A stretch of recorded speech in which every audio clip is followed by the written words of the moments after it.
I've just got one question for you. Why does her bauble glow? It's a mystery. Why does her bauble glow?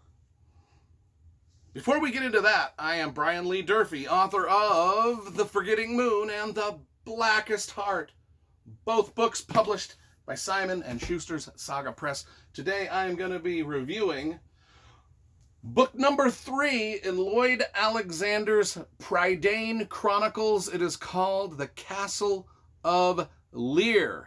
I think that's how you pronounce it in Welsh. I ain't got a clue. Somebody out there knows. Drop a line in the notes.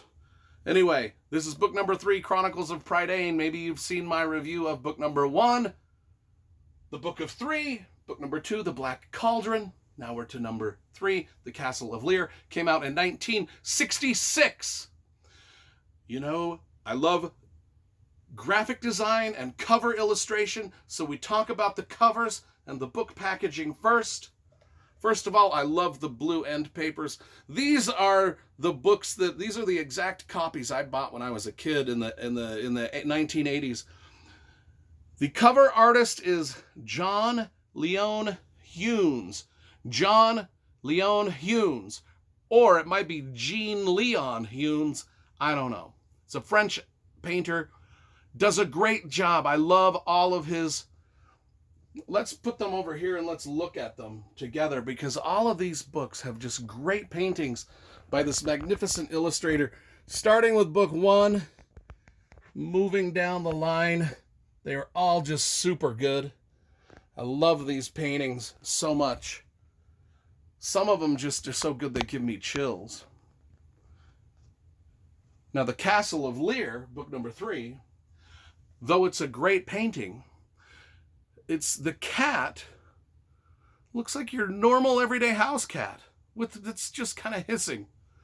It's supposed to be a vicious lion in the book. You know, what can you do? The artist clearly didn't have a vicious lion that would pose for him, so he just grabbed his orange tabby and said, "Snarl, snarl, babe. I got an illustration to do." Anyway, what's the book about? I loved these books as a kid. They hold a special place in my heart. I think it was the second or third fantasy that I ever... It was the third fantasy I ever read. Sword of Shannara, the first one. Lord of the Rings, the second one. And then the Chronicles of Prydain. So very early. This was very early on in my fantasy reading career. Love these books. In fact, I dug Turan, the main character, the pig keeper Turan, the orphan farm boy. If you know about my history, I was adopted. I don't know my biological heritage. I grew up on a farm. Anytime an orphan farm boy like Luke Skywalker or Turan showed up in a story, I was on board. I related immediately, and I loved it. And then his companion, friend, maybe girlfriend, Elenwy, steals the story in this book. Whereas the first 2 books were sort of Turan's told from Turan's perspective and his stories. Book number 3 is Elenwy's book, and I tell you, my first literary crush was Elenwy, the red-haired girl. I mean, look, she's represented on the cover right there. Now, what young 12-year-old boy wouldn't have a crush, you know, of a literary character like that? Well, me. I mean, Elenwy represented everything that was cool about girls to me. I mean, she was smart, sassy, mysterious. She had a mysterious heritage, just like Turan and myself. And she carried a bauble. And why did her bauble glow?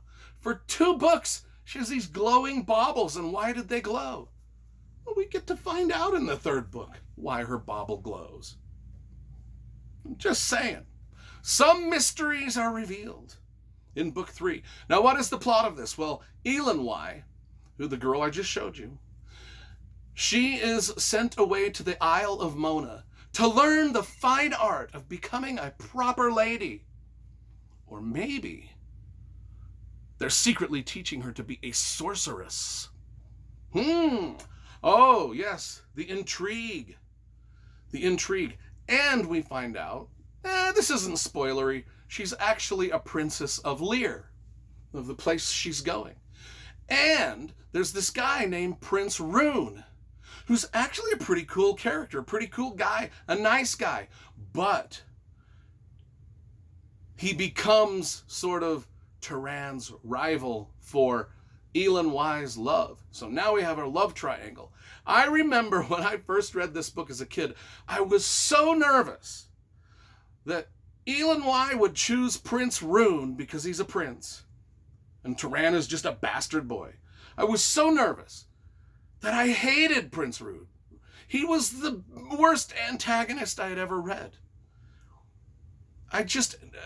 But when you're young like that, and when you're filled with young love, and the girl is supposed to be yours, it doesn't matter who the other suitor is. You hate that fucker.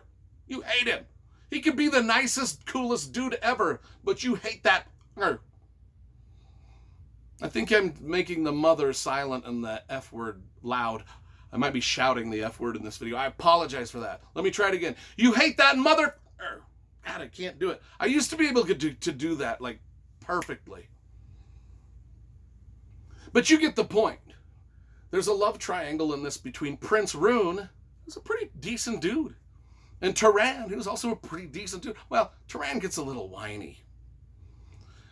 You know, he starts to simp a little bit, and he kind of, yeah, he just, yeah. But anyway, haven't we all? Haven't we all? But I love this. This is the book where Turan sort of learns how to not be such the type of person that gets walked all over a lot, like he kind of does in the first two books. Although in the first two books, he does stand up for himself in a lot of situations, but he's still got that lack of confidence. And this is kind of the book where he learns to be kind of a leader, and Elenwy learns who she is and who she's going to be, and the love triangle sort of forces them to sort out their feelings for each other, this, that, and anyway, it's just great, great story.